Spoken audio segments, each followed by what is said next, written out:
in Brentwood, just south of Nashville in Williamson County. As you know, we're going to be looking inside of some of Middle Tennessee's most exclusive homes. And today's special feature is on wine cellars. So let's take a look inside and meet our expert.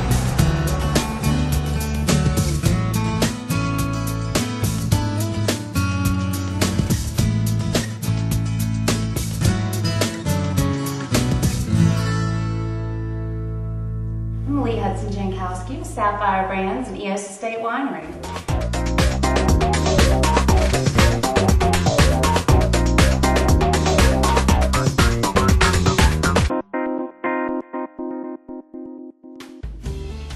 Okay, so we made it inside of our wine amenity room, and I was amazed when I first met you. You started telling me a lot about wine and some of the quirky things about it. For example, like temperatures.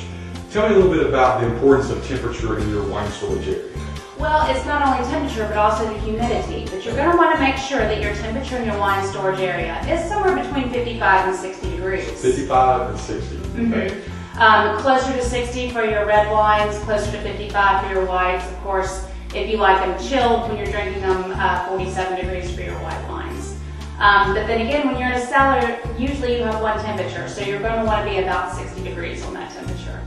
I couldn't help but kind of laugh about the lighting thing. I really didn't know anything about that. What about the lighting in the amenity area? Well, you're going to need lighting, of course, for your wine cellar, but you're going to want to keep it really dim. You're not going to want to use above a 20-watt bulb. We have a little dimmer switch in our cellar as well, and it really comes in handy. This is a Chardonnay glass from Riedel. You'll notice the taller, longer bulb. This is their Riedel Extreme. It's a Bordeaux, preferably glass or Syrah.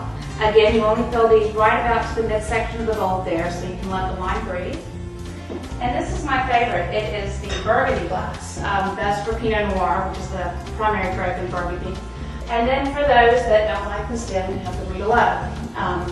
Typically, people thought that wouldn't work because your fingerprints get on the glass, and they thought that your body heat would control the temperature of the wine. But if you hold it properly, just with the 2 fingers, and then your little champagne flute, of course. Where'd you get that one come from? That's Riedel as well. Okay, very good. Let's talk a little bit about wine racking and the kind of woods and materials that are needed. Well, the best wood to use is going to be mahogany. It's a harder wood, not very permeable, and of course it looks beautiful in your cellar.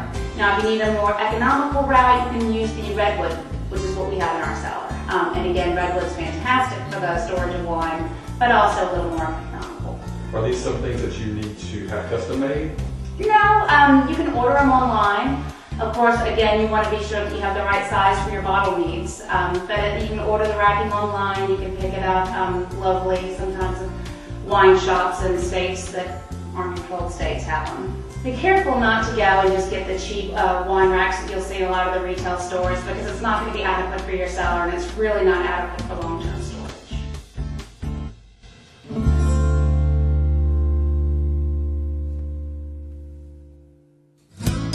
So if you've got the taste for some great wine and a wonderful home to enjoy that wine in, you may find your perfect home is right here in Brentwood in Middle Tennessee. You can search the homes at exclusivehomenetwork.com. And this home is exclusively presented by Laurie Almenhumbro and Molly Edmondson with Frederick & Clark Realty. I'm Brian Copeland.